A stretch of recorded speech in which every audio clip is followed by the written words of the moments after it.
প্রবাসীদের সুরক্ষায় মানবতার সেবায় মূল লক্ষ্য, তারই ধারাবাহিকতায় ঠাকুরগাঁও জেলার যে হরিপুর উপজেলা রয়েছে সেই জাদুরানী প্রাইমারি স্কুলে কিন্তু আজ ঠাকুরগাঁও জেলা যে প্রবাসী সংগঠন রয়েছে সেই সংগঠনের উদ্যোগে কিন্তু শীত বস্ত্র, যেটি কম্বল রয়েছে সেই শীত বস্ত্র এবং কোরআন শরীফ কিন্তু বিতরণ করা হয়েছে। আমরা যদি দেখাই যে আজ প্রায় শতাধিক মানুষের মধ্যে কিন্তু কম্বল বিতরণ করছেন এবং কোরআন শরীফ বিতরণ করেছেন। আমরা যদি কথা বলি এখানকার প্রবাসী সংগঠনের কয়েকজনের সাথে, এই যে আপু, আপনারা যে প্রবাসী, এই সংগঠনকে আপনারা কতদিন ধরে চালাচ্ছেন এবং কি কি উদ্দেশ্য নিয়ে আপনারা এই সংগঠন চালাচ্ছেন? সংগঠন আমাদের চালু হয়েছে 2021 সালে।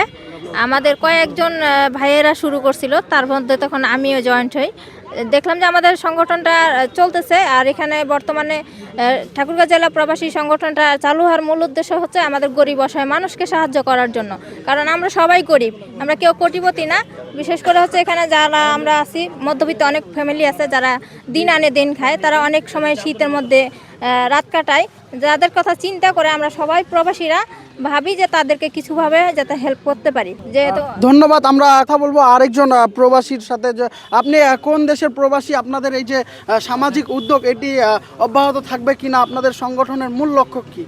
আমাদের শীতবস্ত্রর সময় শীতবস্ত্র, ঈদের সময় ঈদ সামগ্রী, এছাড়াও গরিব অসহায় যারা হসপিটালে ভর্তি আছে, চিকিৎসার অভাবে চিকিৎসা করতে পারে না, তাদেরকে সাহায্য সহযোগিতা করা, এবং কি এতিম অনাথে যারা থাকে, যারা কিছু অর্থের জন্য লেখাপড়া কন্টিনিউ করতে পারে না, তাদেরকেও সহায়তা করা হয়।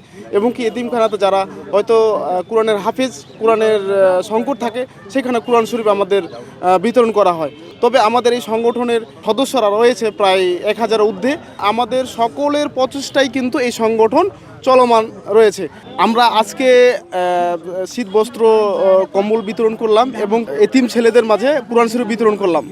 আমাদের এই কার্যক্রম অব্যাহত থাকবে ইনশাল্লাহ। ধন্যবাদ। দর্শক, আমরা কিন্তু এতক্ষণ শুনলাম যে যারা প্রবাসী তারা কিন্তু প্রবাসে কঠোর পরিশ্রম করে কিন্তু এই দেশের মানুষকে তারা খুশি রাখার জন্য, যারা গরিব অসহায় রয়েছে তারা কিন্তু সেই গরিব অসহায়দের খুশি রাখার জন্য কিন্তু তাদের সুখটুকু বিসর্জন দিয়ে ইনকাম করে কিন্তু দেশে একটি সংগঠন করেছেন। এবং এই সংগঠনের মধ্যেই কিন্তু গরিব যে রয়েছে, গরিব অসহায়দের পাশে দাঁড়াচ্ছেন। তারা ঈদের সময় ঈদ সামগ্রী, শীতের সময় শীত বস্ত্র এবং ইতিমখানা মাদ্রাসায়ও কিন্তু তাদের অনুদানের হাত বাড়িয়ে দিয়েছেন। দর্শক, এই ছিল ঠাকুরগাঁও যে হরিপুর, এই হরিপুর জাদুরানী বাজার, সেই জাদুরানী বাজারের যে শীতবস্ত্র বিতরণ, এই বিতরণের সর্বশেষ। মোহাম্মদ হাবিব, RCTV, ঠাকুরগাঁও।